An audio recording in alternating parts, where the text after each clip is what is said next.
ॐ विश्वानि देव सवित दुरितानि परासुव यद्भद्रं तन्न आसुव। सभी को सादर नमस्ते। आज हम ईशोपनिषद के प्रथम मंत्र पर विचार करेंगे। मंत्र कुछ इस प्रकार है।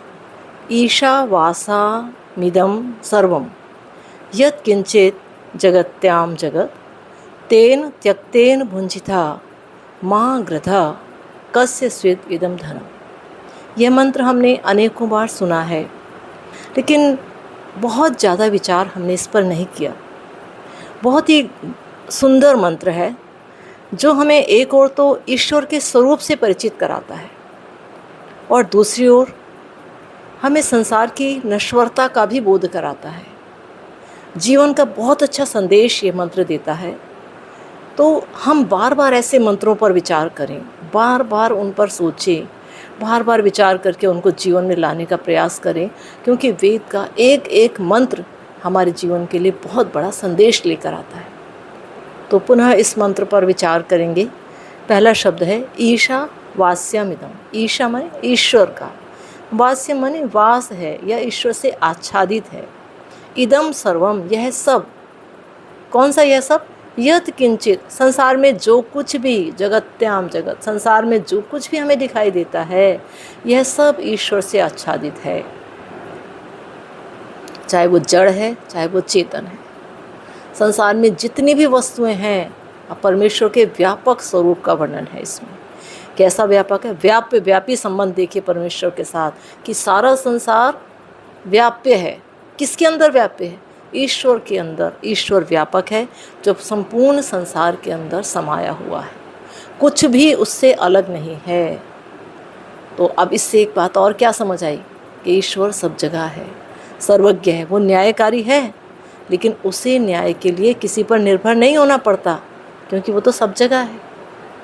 यहाँ भी है, अमेरिका में भी है, जहाँ पे भी आप जो भी कर्म कर रहे हैं वहाँ है। यहाँ तक कि जो विचार भी आप कर रहे हैं, उन विचारों को भी ईश्वर देख रहा है, क्योंकि वो आपके अंतर में भी है। तो जब आप इस भावना को रखेंगे, तब आप कैसे गलत कार्यों की ओर प्रवृत्त हो सकेंगे। जब आप किसी वस्तु को खरीदेंगे या उसे प्राप्त करेंगे, तब आप गलती कैसे कर सकते हैं। आप याद रखें, इसके अंदर भी ईश्वर है, इसके बाहर भी ईश्वर है। मैं जहाँ बैठा हूँ यहाँ भी ईश्वर है, इस चारों तरफ ही ईश्वर है। इस माइक में भी ईश्वर है, इस मोबाइल में भी ईश्वर है, इस पंखे में भी ईश्वर है, इस छत में भी ईश्वर है, इस सोफे में भी ईश्वर है। सब चीज़ में ईश्वर को देखने का प्रयास करें, तो आपको संसार में कहीं पाप कर्म में आप लिप्त हो ही नहीं सकते। क्योंकि आप क्या देख रहे हैं कि वो दो आँखें हैं जो हर जगह आपके पीछे चल रही हैं। एक कैमरा परमेश्वर का लगा है। जहाँ पे सीसीटीवी कैमरा होता है ना, हम बहुत डर कर कार्य करते हैं। हम सोचते हैं अरे कोई देख रहा है, लेकिन संसार में हम भूल जाते हैं, क्योंकि हम ईश्वर को एक देशीय बना देते हैं। हमें लगता है सिर्फ मंदिर में है, लेकिन वेद क्या कह रहा है? यत किंचित या किंचित जगत्याम जगत। संसार में जो कुछ भी आप देखते हैं, ईश्वर सबके भीतर भी है और बाहर भी है। अब जब आप ऐसा देखेंगे, ऐसा देखने का अपना अभ्यास बना लेंगे, तो बताइए आप गलत कार्य कैसे प्रयोग कर सकते हो। और उसके लिए उसने और उसके साथ क्या कहा? उसने तेन माने उसका, संसार की उन सब वस्तुओं का, उन सब प्राणियों का, उन सब का त्यक्तेन त्याग पूर्वक भुंजिता उपयोग करो। अब त्याग पूर्वक उपभोग क्या होता है? धर्म पूर्वक उपयोग करो, न्याय पूर्वक उपयोग करो, सोच पूर्वक उपयोग करो, नियम पूर्वक उपभोग करो, और जानकर ईश्वर का मानकर उपभोग करो। सोच कर उपभोग करो कि इसके अंदर भी ईश्वर है। मैं इसका कुछ गलत उपयोग तो नहीं कर रहा हूँ, मैं इससे कोई गलत कामना तो नहीं कर रहा हूँ, मेरी तो है ही नहीं, कभी जा भी सकती है, और इसके बीच में ईश्वर मुझे देख भी रहा है। तो बड़े बड़े ऋषि मुनि क्या कहते हैं? ईश्वर से डरो।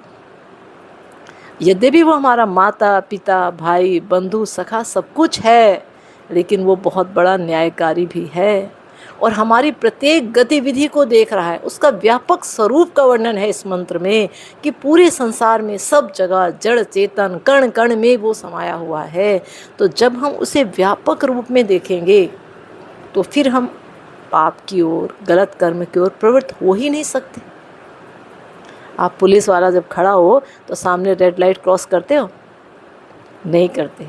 और अगर पुलिस वाला नहीं है तो फटाक से निकाल ले जाते हो, कुछ नहीं होता, देखा जाएगा, जैसे लोग करें हम भी कर लेते हैं। और अगर कोई बता दे कि यहाँ सीसीटीवी कैमरा लगा है तो आप कोई ना हो तब भी चुपचाप रुक जाएंगे। तो आप देख लीजिए, संसार में भी हर जगह सीसीटीवी कैमरा लगा है भगवान का, और हर जगह वो हमें देख रहा है। इसलिए अपने प्रत्येक कर्म के प्रति, प्रत्येक सोच के प्रति, प्रत्येक कार्य के प्रति सचेत हो जाएं। और संसार की जितनी भी चीज़ें हैं इनका उपभोग तो करें, लेकिन ये सोच कर करें कि ये मेरी नहीं हैं, ये हमेशा मेरे पास नहीं रहने वाली हैं। और यदि किसी चीज़ से आपको मोह होता है, गृधा कहते हैं लालच आता है, लोभ आता है, इसे मैं अपने पास रख लूँ, इसे मैं अपना बना लूँ, चाहे वो व्यक्ति हो, चाहे वो संबंध हो, चाहे वो वस्तुएं हों, तो हमेशा ध्यान रखो, उस चीज़ के पीछे के दुख को देखो, इसे प्राप्त करके क्या मैं सुखी हो जाऊँगा? संसार में कोई भी वस्तु ऐसी नहीं है जो आपको पूर्ण सुख देने वाली है या जो हमेशा आपके पास रहने वाली है। आपने बहुत बढ़िया मिठाई खाई, लेकिन थोड़ी देर बाद आपको फिर से भूख लगेगी। वो स्वाद अगर आपको अच्छा लगा तो बार बार आपकी रसना इंद्रिय से आवाज़ आएगी कि फिर से खाओ और खाओ। तो यदि हम कोई भी आसक्तिपूर्ण कार्य करते हैं तो बार बार आपके मन में उसी को प्राप्त करने की इच्छा जगती है। और जब बार बार आप गलत कार्य करोगे तो वो आपकी मिठाई गलत खाओगे तो आपके शरीर पर प्रभाव पड़ेगा। गलत संबंध स्थापित करोगे तो मन पर बार बार संस्कार पड़ेंगे और उन चीज़ों को आप आदी हो जाओगे, आसक्त हो जाओगे और बार बार आपको वो चाहिए, और जो आपको हमेशा मिलने वाला नहीं है। तो इस चीज़ का हमेशा ध्यान रखो कि ये चीज़ें हमें, उस चीज़ का परिणाम गलत हो सकता है। उस चीज़ को प्राप्त करने के लिए कभी कभी मुझे गलत रास्तों का प्रयोग करना पड़ सकता है, और वो चीज़ मेरे मन में गलत संस्कार भी पैदा करेगी। और संसार की हर वस्तु, हर व्यक्ति हमें छोड़कर जा भी सकता है। और संसार की वस्तुएं 3 गुणों से बनी हैं, सत्व, रज और तम।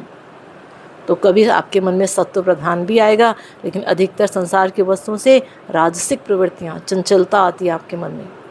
तामसिक गुणों से आप गलत कार्यों की ओर प्रवृत्त होते हैं, कुवृत्तियाँ आपके अंदर प्रवेश करती हैं। तो आपकी बुद्धि जब किसी चीज़ के लिए, आपको कई बार ऐसा होता है ना, हमारी बुद्धि कहती है कि ये मत खाओ, ऐसा खाएंगे तो हमारे शरीर में अपच हो जाएगा, हमारे रोग उत्पन्न होंगे। लेकिन मन क्या कहता है? नहीं नहीं, खा लो, कुछ नहीं होता, एक दिन खाने से क्या होता है। तो ये मन ने ऐसा क्यों कहा? मन तो जड़ है। मन के ऊपर हमने अनेक बार ये संस्कार डाल दिए, हमने मन को समझा दिया कि कोई बात नहीं, कभी कभी खाने से कुछ नहीं होता।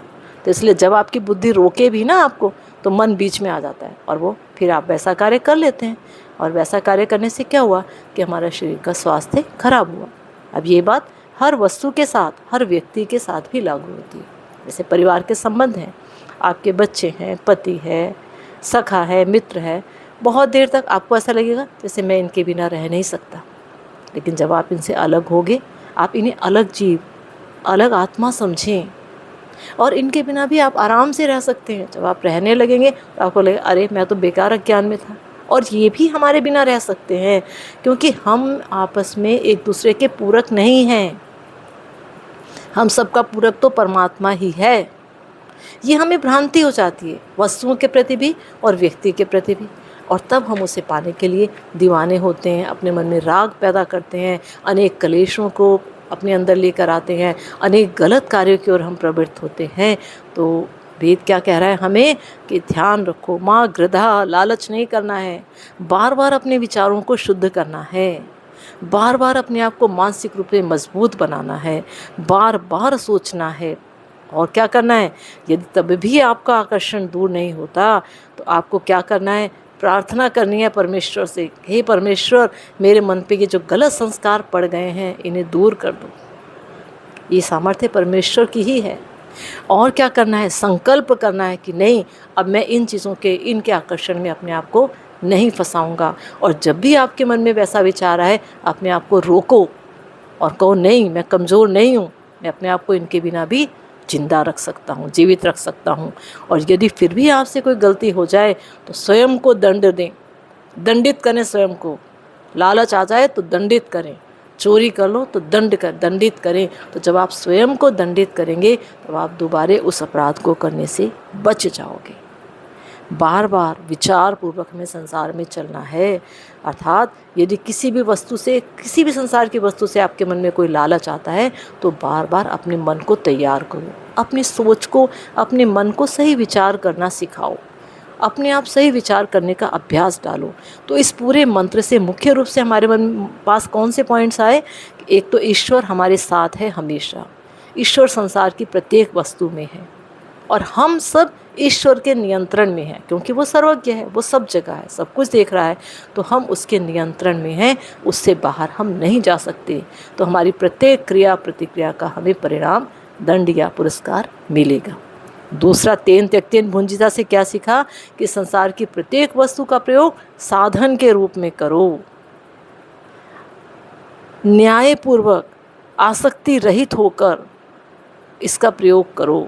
और तीसरा, माग्रथा, दूसरे के धन पर कभी लालच मत करो, दृष्टि मत रखो, कभी भी संसार की चीज़ों के ऊपर अधिक दृष्टि मत रखो, अब मोह पैदा मत करो। और यदि हमारे मन में मोह पैदा होता है तो संकल्प पूर्वक, विचार पूर्वक अपने मन को नियंत्रित करें और अपने मन को कहाँ लगाएं? परमेश्वर में लगाएं। तो उसी में इतनी सामर्थ्य है कि वो हमें हमारे दूषित संस्कारों से मुक्त कर सकता है।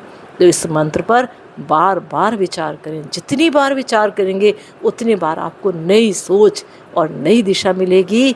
इति ओम शांति।